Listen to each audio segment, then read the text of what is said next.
现在自驾游可谓是非常火，什么318川藏线、217独库公路、海南岛环线等等，都是网上爆火的自驾路线。想要去这些地方玩，那肯定要玩得舒心。这时候一辆车变得特别重要。那马上就要上市的捷途全新平台、全新设计的山海 L7 Plus，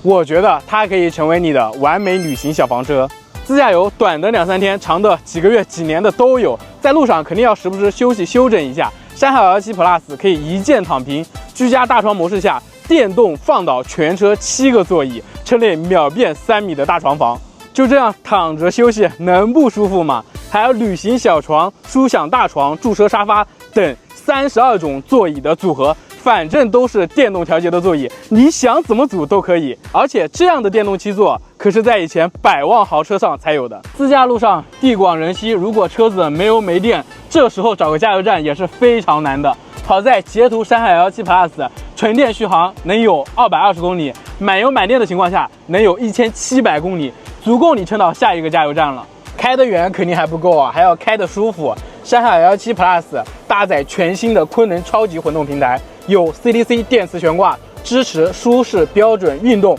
3个模式的调节，即使路面颠簸也相对来说比较舒服。座椅部分用的是行业大牌佛吉亚的产品，12层结构设计，在发泡层部分加厚设计，就是为了坐上去支撑性更好，长时间久坐也不会感到疲惫。2排的座椅靠背还支持130度的调节，能够更好的贴合你的背部，会更加的舒适。开的舒服还不够啊，还要开的省心省力啊！山海 L7 Plus 还搭载猎鹰500驾驶辅助、城市 NOA、高速 NOA、响应速度灵敏、智能辅助全方位安全护航，还有可记忆20条2公里长距离跨楼层泊车路线的智能泊车功能，中途休息、急窄车位、杂乱车位都能轻松搞定，解决停车难题，新手小白也不会怯场。出去自驾肯定少不了用电，山海 L7 Plus 自己就有32.66度的大电池，还有6.6千瓦的外放电和220伏的内放电，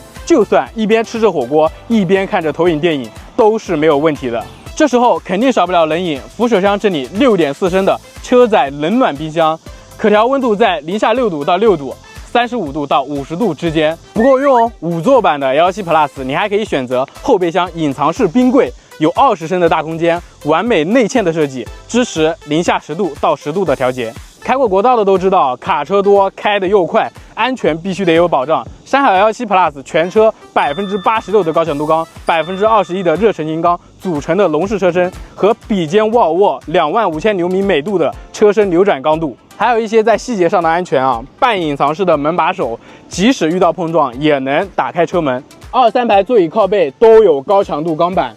防止追尾被穿刺的风险。